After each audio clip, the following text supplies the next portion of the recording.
singing the 1812 Overture. Fun though it is. How did we get on? Yeah? Any questions? Does everyone get this now? Can you give us just a very succinct overview of what your definition of this is, seeing as we've just had to do it for 45 minutes?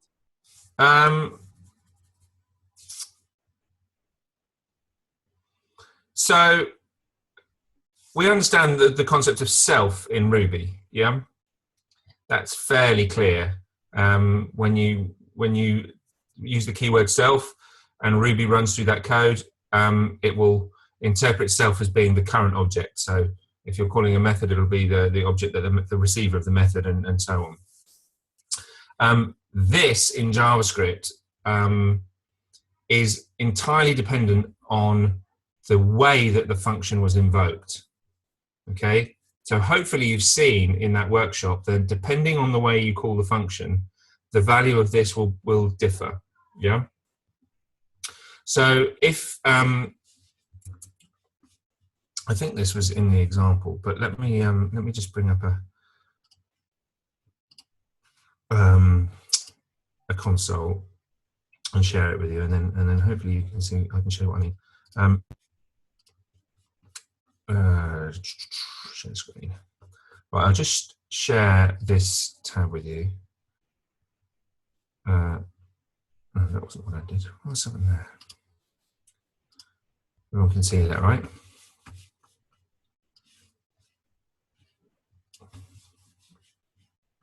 Oh, that's right, because I closed it. Console, here we go. Everyone can see that, okay, right? Yeah? So if we define a function, and let's call it test console.log this.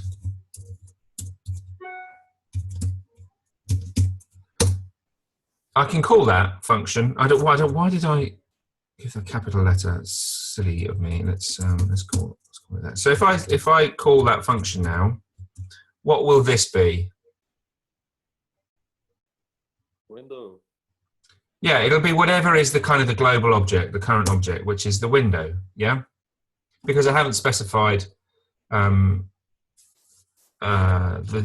nothing else it can be really at this stage. Let's say I create an object. Let's go.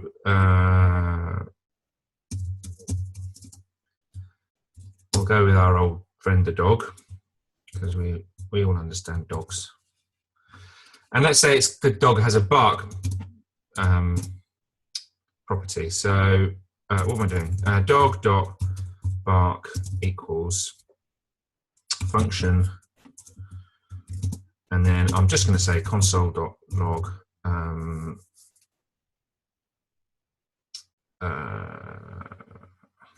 this, because we don't really care about anything else. I'm just trying to work out what this is. Okay. So if I now say dog.bark, what do we expect to see in the console?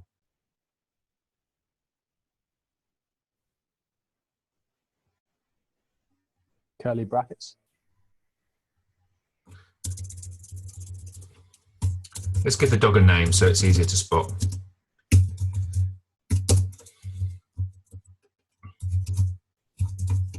So with dog.bark, we've defined that as a function here, yeah? And when we run the function, or invoke the function, I should say, it's going to console.log this. So if this were Ruby, what would we expect? You can unmute and shout out if you want. It'll be quicker.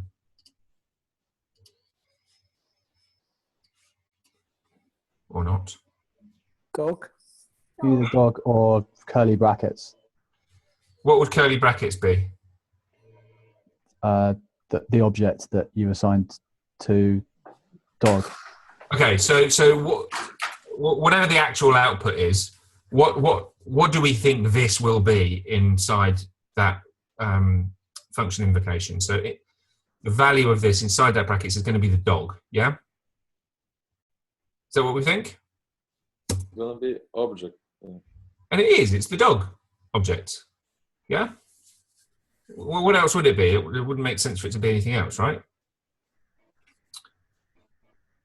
Because this is like a method of dog, yeah?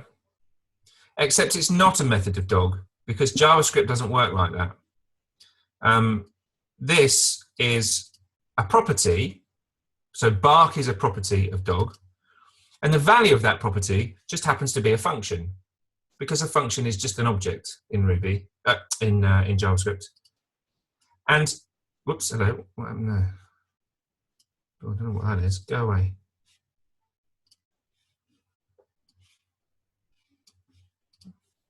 And this syntax is a particular way to invoke a function in JavaScript.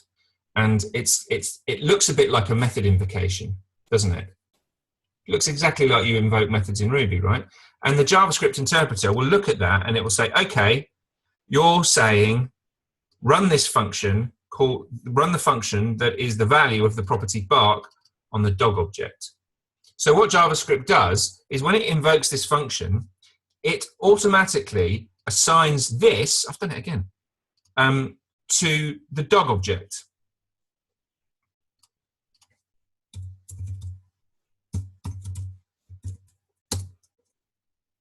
Yeah? But if we execute the function in a different way, or invoke the function in a different way, the value of this will change. So because the function is just an object, we can assign it to a variable. So we can say bark function dog.bark. Okay? So now my bark function is the bark function from dog. Okay? Is everyone okay with this? Does everyone understand that? Shout if you don't.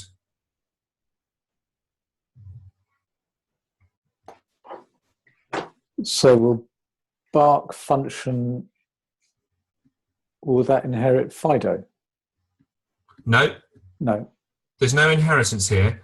What we said is we've got a property called bark on our dog object, and the value of that property is this function object. So remember, functions are just objects in JavaScript. They're special kinds of objects that can be invoked. And they have the body of the function is what gets run. But when I run this function now, what do I expect to come back in the console? A window again. Well, Tadas is saying window. Wouldn't we expect it to be the dog?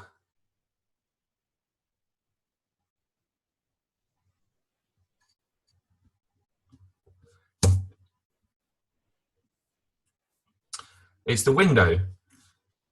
And the reason is that when we invoke the function in this particular way, JavaScript doesn't, there's no dog object for the JavaScript interpreter to see. All it sees here is just a function completely, an object in its own right, and we're just executing it. And when we execute it, this is just the global object, which is the window. It's only because when we do this, it's only because JavaScript recognizes that syntax as being a particular way of invoking a function that this is equal to the dog object, because it does that for you. It's like saying to JavaScript, run the function inside this property, and when you run the function, set this to be this object that is on this side of the statement here. And that's why it works.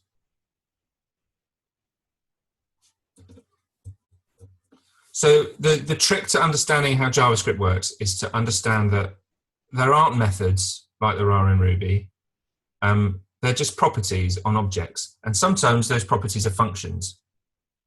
And depending on how you invoke the function or the syntax that you use to invoke that function will affect what this is. And that's why if we define a constructor function, so if we had, like we had here, we say something like this dot name equal, let's pass a name in as a parameter so we can like that.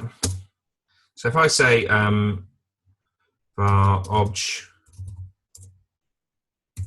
equals new test,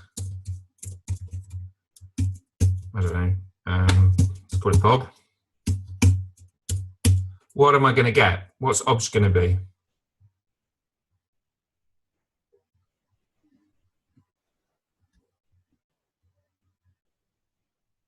Anyone?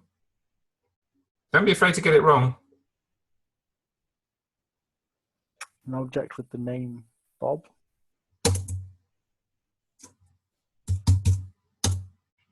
An object with the name Bob.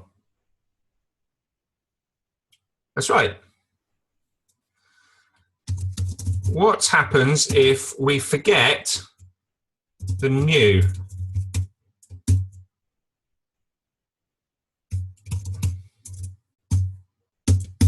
Now what are we going to get? Undefined. Undefined. Anyone else? Pretty sure that's right. It's undefined. Why keeps putting these in here?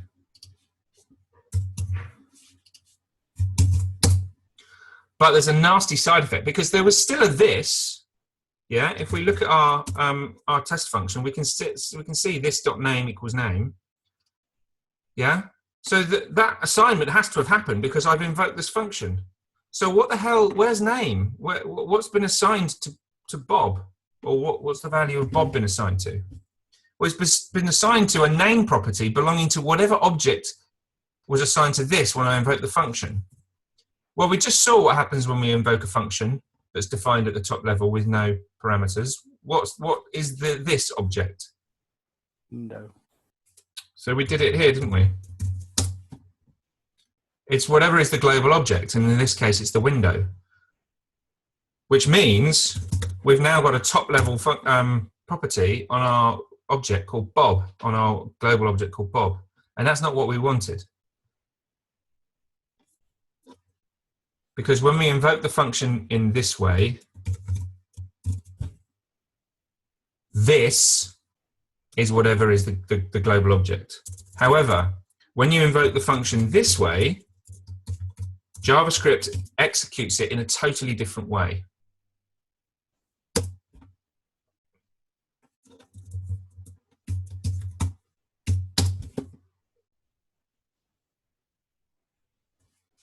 And what it does is it says, okay, when using this new keyword, it creates a brand new object, and we looked at this yesterday. It creates a brand new empty object, and then it calls the test function, assigning that brand new object to this. And so when we do the this.name, it's calling it on that new object. So it's the same as saying obj equals obj.name equals then. That's essentially what's happening, and that's why we get that back.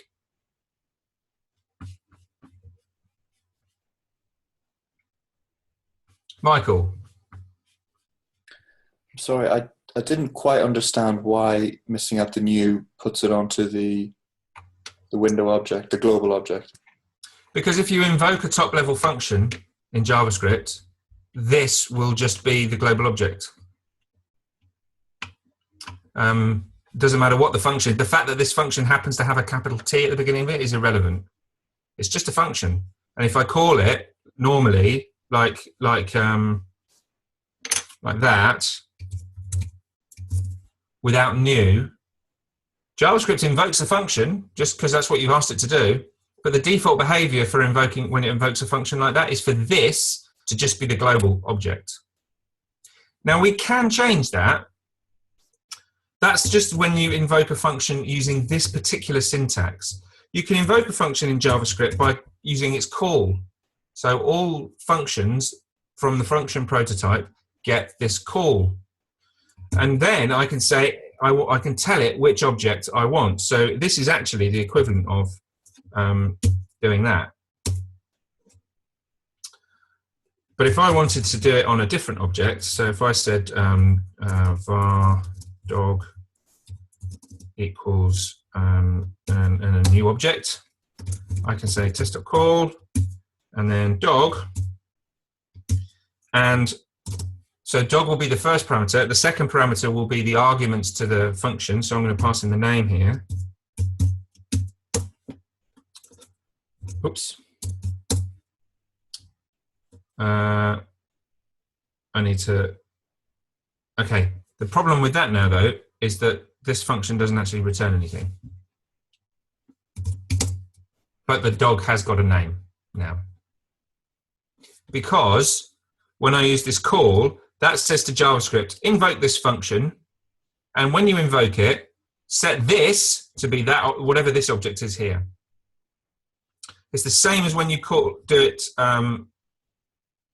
where is it? When we call it this way, that says to JavaScript, invoke this function and set this to be a brand new object.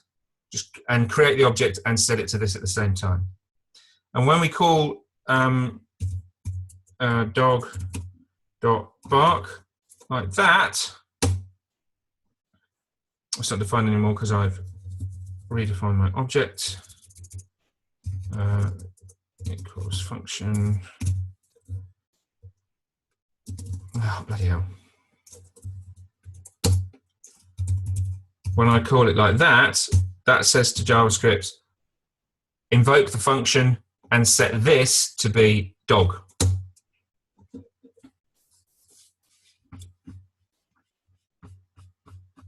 So, I don't know if that answers your question, chat, but my summary of what this is it's not self.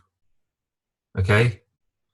The value of this depends entirely on how the function got called. So when you're writing the body of the function, you have no idea what this is going to be, because the person calling the function can completely determine that themselves. They can even pass in the object that they want this to be, as I just showed you using that call. You can also do it using apply, which was in the last part of the workshop, I think, was it? Did everyone get that far? So JavaScript is not the same. It's different to Ruby because it's a functional language, which we've just seen, which means that functions are objects, just like everything else is an object. And when you invoke functions, you can tell the function what this should be. You can tell it what the parameters should be, and depending on the syntax that you use in JavaScript, that will also affect what the value of this is. Who's totally confused? Yeah, it is completely mind-bending because you've just come from Ruby, which works in a totally different way.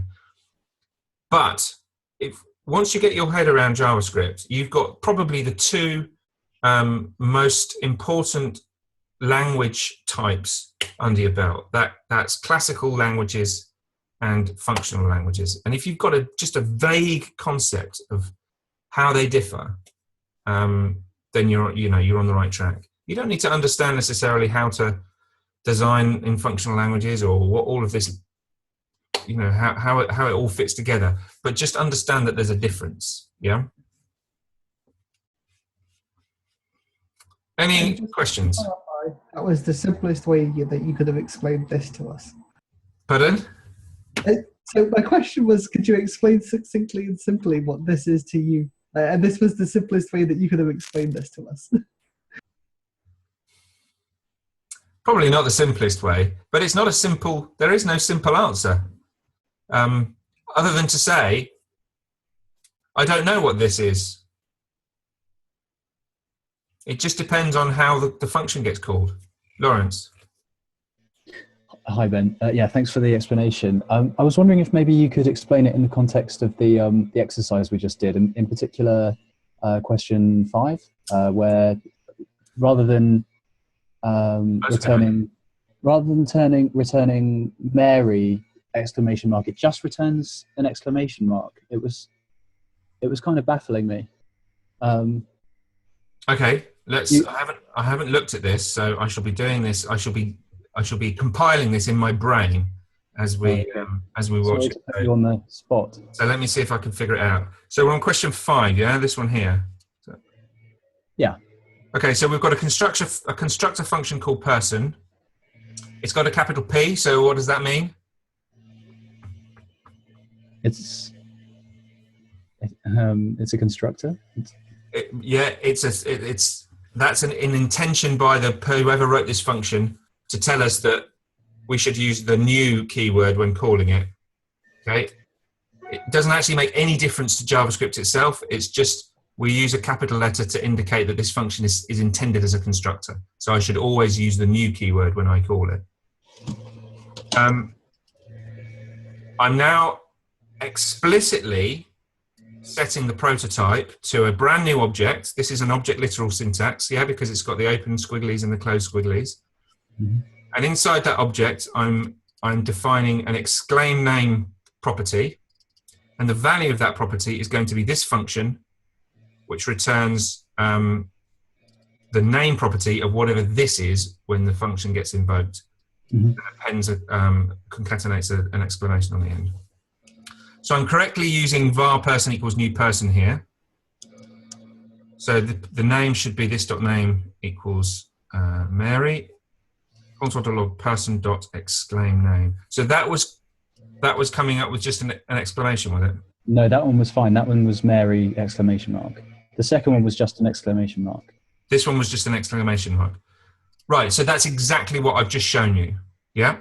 So in this example here, the syntax is, here's an object followed by a dot, followed by a property with the brackets on the end of it, which means, have a look at this property. It should be a function.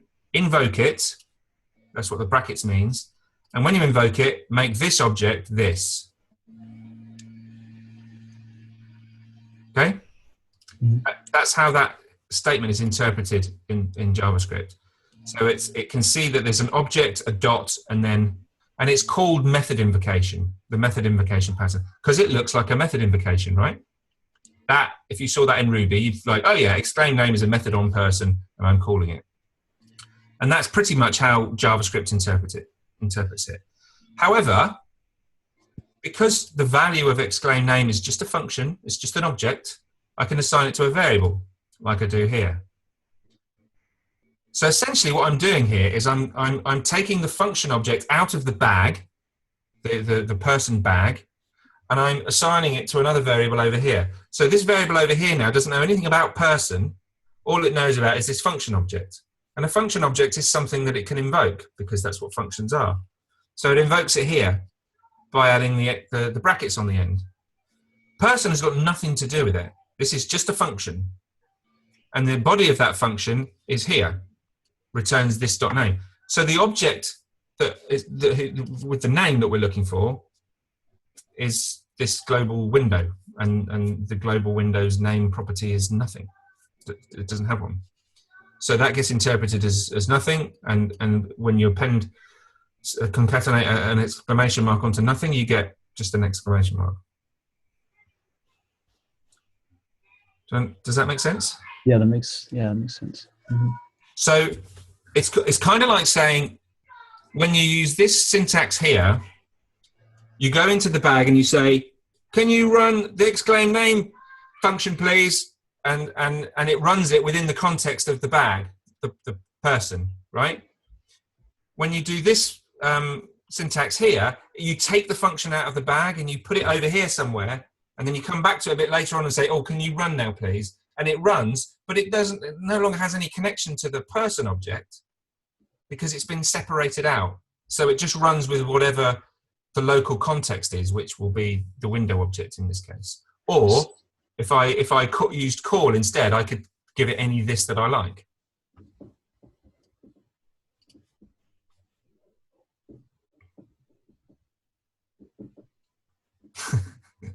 Mm-hmm. I'm doing my best to try and give you some sort of mental so is it like it's kind of extracting that function and then you're calling it and it's just got an exclamation mark?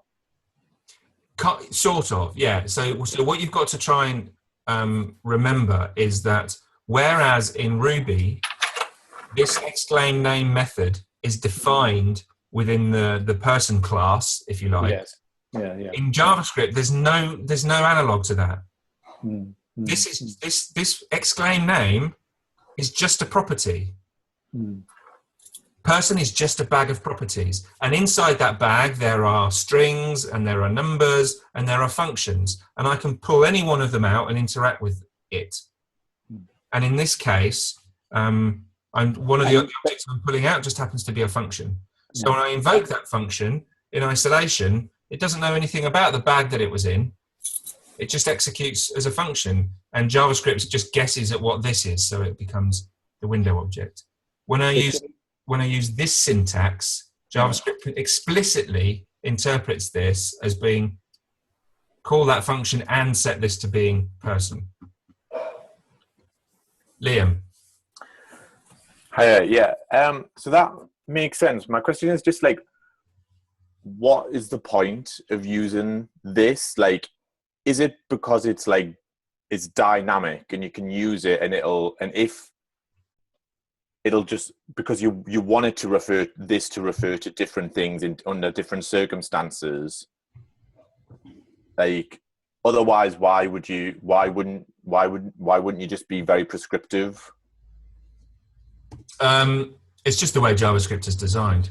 But what I'm saying is in the context of the example that you've just talked through, yeah, you could say return person.name, and that would work just the same, would it, or would it not?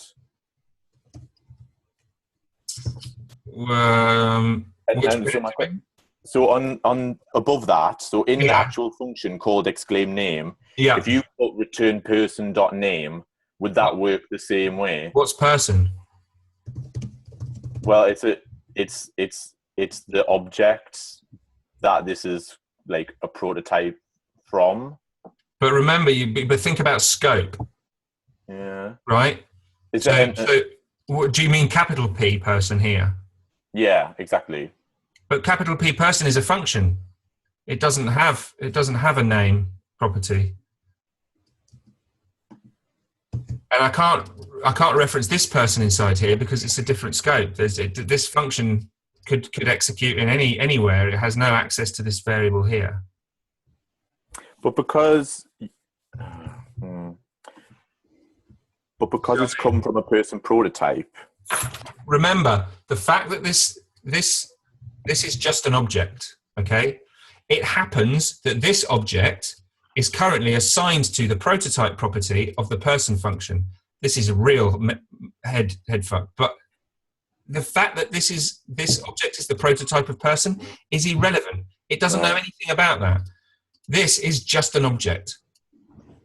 By using the syntax here, I'm assigning this object, this thing within the curly brackets that you can see here, that's an object literal. So that's creating a brand new object with an exclaim name property whose value is this function, and assigning it to the prototype of person. Because I'm assigning it as the prototype of person, any object that I create using this syntax here will get this object as its prototype. Which means if I call a method on that object, it will look inside itself first, and then it will look at the prototype. So the person object that I create here doesn't have an exclaim name method function. Why not?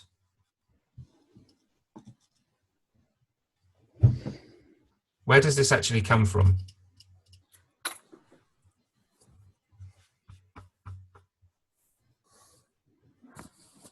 It's got it from the person with the capital P. No. Close. Person with a capital P is a function. This person object is not a function. It doesn't inherit from capital P person. Because that would make it a function, and it's not a function, it's an object. Oh.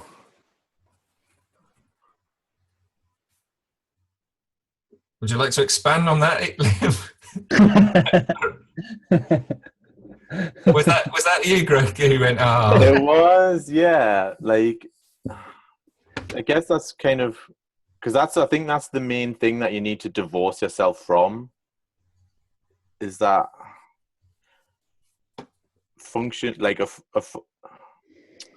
variable can be a function, but it isn't necessarily. Yeah, you're getting there. So this assignment here says whatever the return value of this expression is, the return value of this expression is going to be a brand new object, and that object will have a prototype. And the object that it will be its prototype is this object here. So person as an object doesn't have a property called exclaim name. If I do person dot has own property exclaim name, it will come back false. So where does it get this exclaim name from?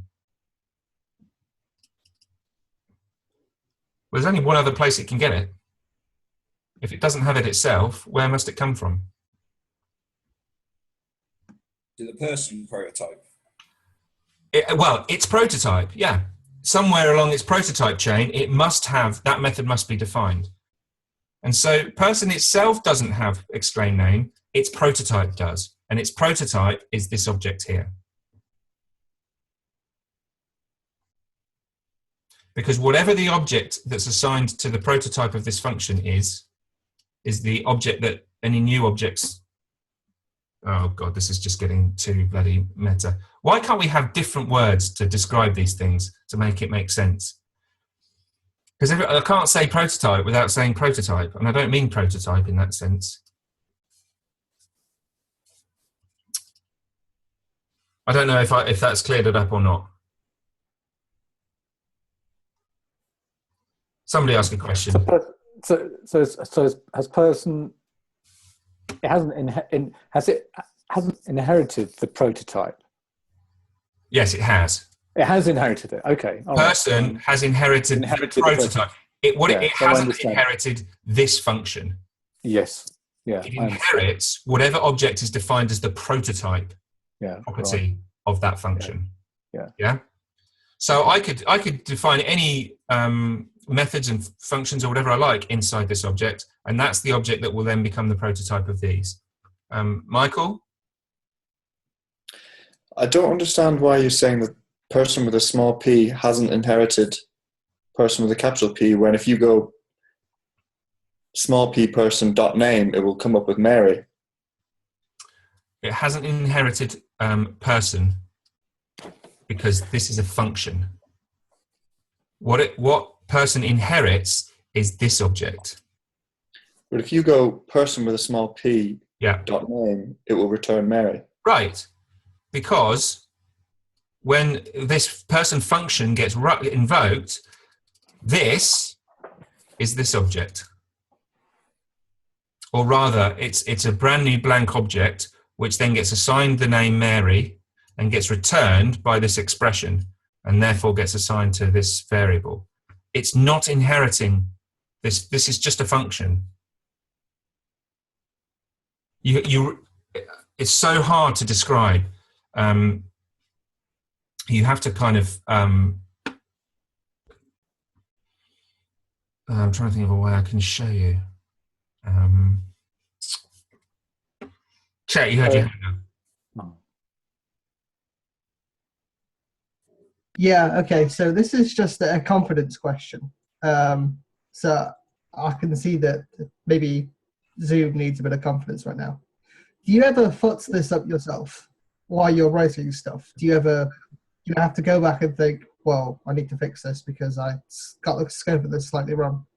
Because it seems like this is a fairly intricate set of principles that this has. That this has. Not this, but this. It took me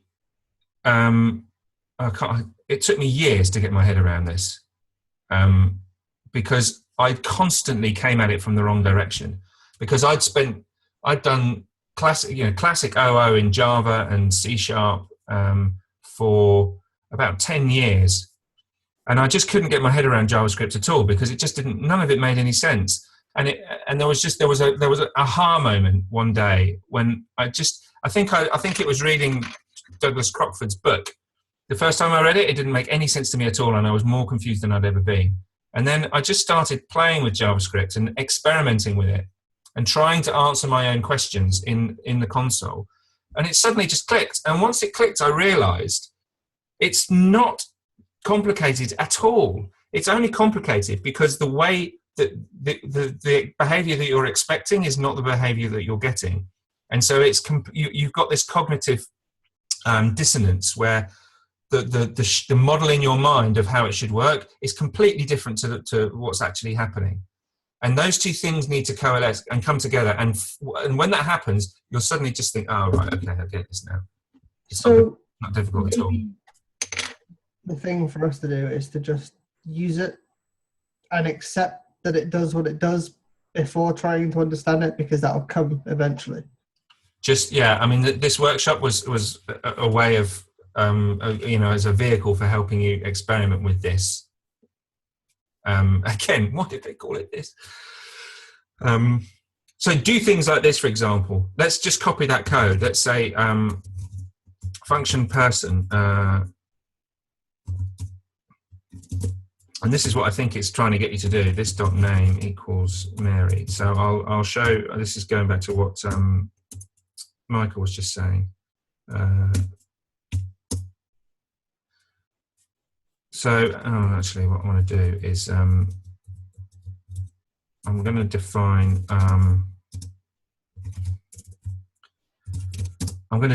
a variable called who am I, and I'm just going to define that as null for now.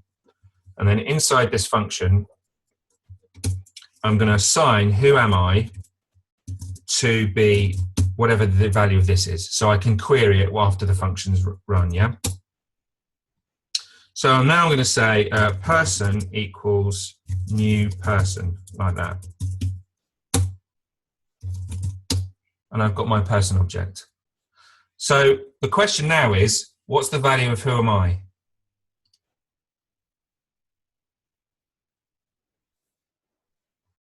Michael, this is for your benefit. Have a guess. I think it should be person with a small p object.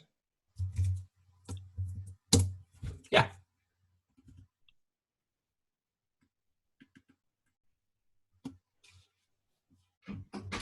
So you can see now that when this function runs, the value of this is the object that gets created as a result of this execution. So this name is Mary, occurs on this object. It's got nothing to do with the function person here.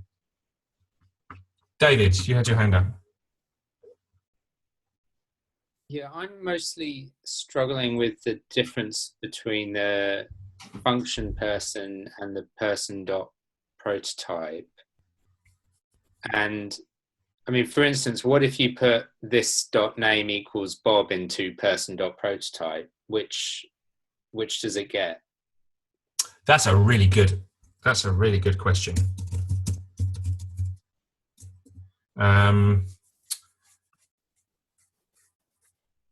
Let's set that then, and we'll say name Bob, like that. Yeah. So the prototype now is an object with a name property called Bob. So what's my, if I say person now, dot name, what am I going to get?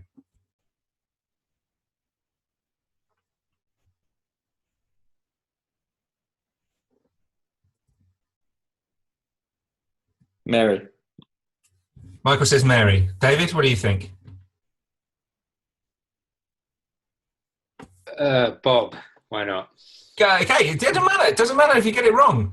Every time you get it wrong, you get closer to getting it right. It's going to be Mary, right? Because the way prototypal inheritance works is it looks at itself first. And the person has a name property. So it looks at that first. It doesn't even look at the prototype. But if you created a new one now, it would be called Bob? So if I recreate person like this, yeah, it'll still be Mary. Because it still has its own name property, because it gets set inside the function here. Because remember, this is the object that eventually gets assigned to person. So what's the person.prototype actually doing then? That's setting the prototype for that object. So if I want to look at what that prototype is, so person object has a prototype, yeah, and it's this object up here that we just defined with the name Bob. You can see that. So the prototype also has its own property called name.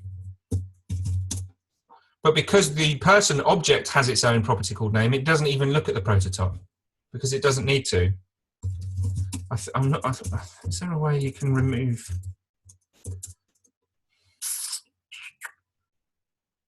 I'm not sure you can delete properties in JavaScript. I think you can. So there were some hands up there and I missed them. If you just put your hand up, shout out. I was just going to say that basically the name you've given to person with a small p takes precedence over the person.prototype because of the scope. Is that right? No, because that's how prototypal inheritance works. Person inherits from person.prototype. Or whatever this, where did I define that? Here. So person inherits from this object. Yeah? But, so let's create a brand new object that inherits from that same object. But let's not use the, let's do it going sort of person equals object dot create. So we saw this yesterday, yeah?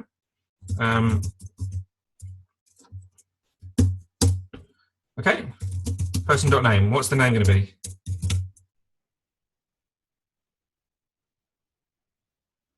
So these are the experiments that you need to be doing.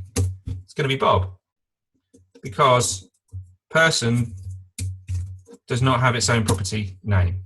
It's inheriting it from the prototype. But when we did it the other way, using the new person, it does have its own property called name, because that's the purpose of this constructor function, is to set that property. So it's 5:30 now, and I think I fear if I talk anymore, I'm just going to make things worse. So I suggest exactly what I've just done there. Yeah, that is the sort of thing you should be doing. Get on the console, ask yourself a question, and find out what happens. It's the only way to get your head around this stuff. Me just talking is not gonna do it. Any final questions before I go? I think we've probably done as much as we can. Just one thing. I hope this doesn't confuse things even more. But would you say that the capital P person function is a bit like a factory in that it creates objects? That's exactly what it is.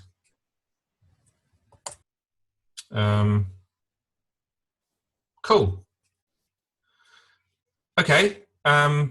There's another workshop scheduled for tomorrow, I think. I haven't read it yet. And then next week, we are doing our first project week. So be prepared.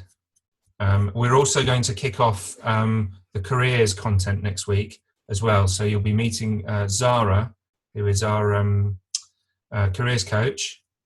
So she'll be doing 2 sessions with you next week. And we will be splitting into teams next week to work on our first project. But I don't want to. How large are the teams then? Pardon? How large are the teams? Probably 4. 4 per team, 4 people per team. But obviously, it depends. Or not? We'll have to work the numbers. Pardon? Can we choose our team? No. Do we get too complicated. Pardon? Do we get to for a final project? No. Oh. Let's worry about that when we get there. The only reason for that is it just becomes too complicated. So anyway, don't worry about that yet. I was just giving you a heads up. Focus on JavaScript. Focus on getting your head around the 2 things that we've just done: how constructor functions work. We've done a little bit more of that today, and what the hell this is, which is, I completely understand, a nightmare. But it's only because you don't have the right structure in your mind yet. And you will. It will take time, but once you've got it, it'll make sense. I promise you. Because if I can understand it, then you can. Right, good. Enjoy the rest of the evening, and I'll speak to you all tomorrow. Thanks, Ben. Don't close this just yet, Ben. I want to ask you a question. Okay. So, would you just say that this is the value of the object it's being called in? No. Brilliant. I can't commit to it because I can't tell you what this is because it entirely depends on how the function gets called, and I have no control over that. Touché. That's all I'm going to say. Experiment. That's the best way to learn. Right, I'm going now.